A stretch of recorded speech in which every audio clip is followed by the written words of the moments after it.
लाडली योजना, काय एवढं दुःख झालं. लाडली बहीण, मुख्यमंत्री लाडली बहीण योजना आणली, एवढं दुःख विरोधी पक्ष नेत्यांना आणि बाकीच्या विरोधी पक्षातल्या लोकांना झालं की त्यावर काय टीका झाली.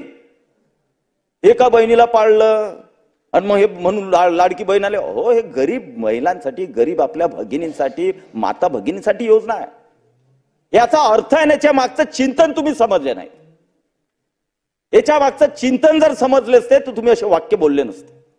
अध्यक्ष महोदय, लाडली बहीण योजनेचा मागचं चिंतन हे आहे की जे गरीब आहेत महिला, त्यांना महिन्याचे 1,500 रुपये हे त्यांच्या खात्यात जर गेले, कारण ती शेवटी घर चालवते. आणि यामध्ये एक विचार करा की आमच्या शेतकरी आणि शेतमजूर आणि विशेषतः शेतकरी महिला ह्या मॅक्झिमम त्या योजनेमध्ये बसणार आहेत.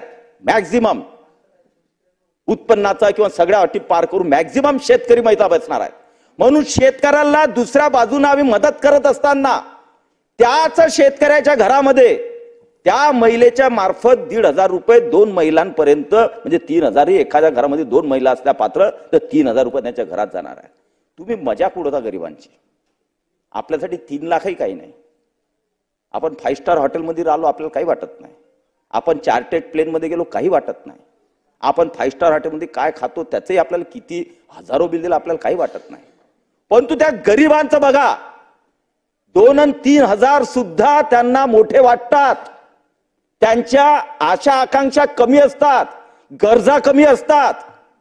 आणि म्हणून त्यांना छोट्या मुलांचं किंवा घर चालवताना ज्या अडचणी असतात त्यामध्ये जर शासन जे लोककल्याणकारी योजना राबवत असेल, त्यांना फायदा देत असेल, तर त्याचं दुःख करण्याऐवजी कधी तर स्वीकारा, कधी तर स्वीकारा.